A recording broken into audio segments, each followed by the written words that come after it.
All right, ladies and gentlemen, real quick, we're going to talk about the women's rights movement and women's rights reform in the 19th century in the United States. So it really started about mid-19th century, around 1840-ish, and you had a couple of primary women, Elizabeth Cady Stanton and Lucretia Mott, and then later joined by Susan B. Anthony, who were seeing the momentum being gained in the abolitionist movement to try and end enslavement in this country. And so they started to think, as did others,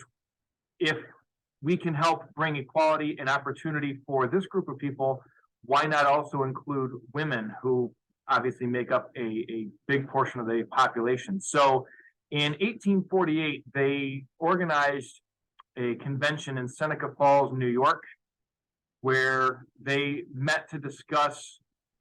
the rights of women and how they were being denied and how they could move forward. And their primary goal was to gain the right to vote, as we see on this slide here. So again, people like Stanton and Mott, as well as others like Frederick Douglass, who was in attendance. So it wasn't just a convention of women, it was women and men, both white and black and other nationalities, who were coming together to try and figure out what it was going to take in order to get the majority of men in government and men in power at that time to realize the equal rights that needed to be dealt out to women. And so they had the brilliant idea of modeling their proclamation or their proposal after the Declaration of Independence. And it was a document they called the Declaration of Sentiments. And it was really just like the Declaration of Independence, where the Declaration of Independence written by Thomas Jefferson was kind of like a letter of grievance or a breakup letter with the British government and King George saying all the things that he did wrong. The Declaration of Sentiments, which was developed at the Seneca Falls Convention in 1848, a meeting of about 300 people, it kind of listed all the wrongs that were being done by men in society, and particularly men within the federal government and in state governments, talking about how property rights were being withheld from women. But the biggest right that they wanted was the right to vote. And that was so powerful, as it was for African American men,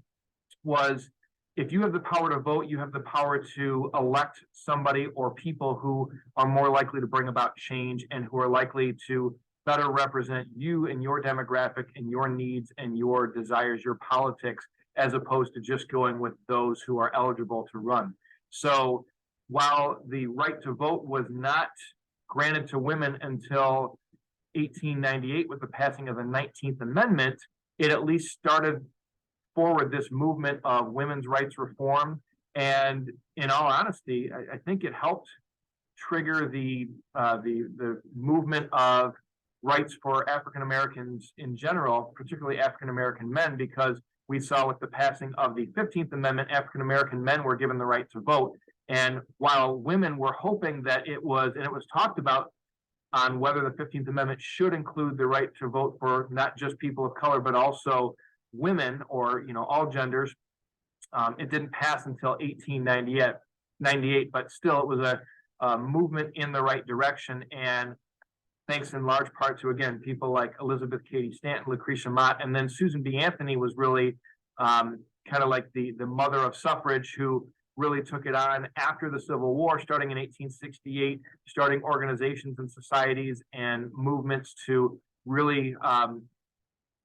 encourage people to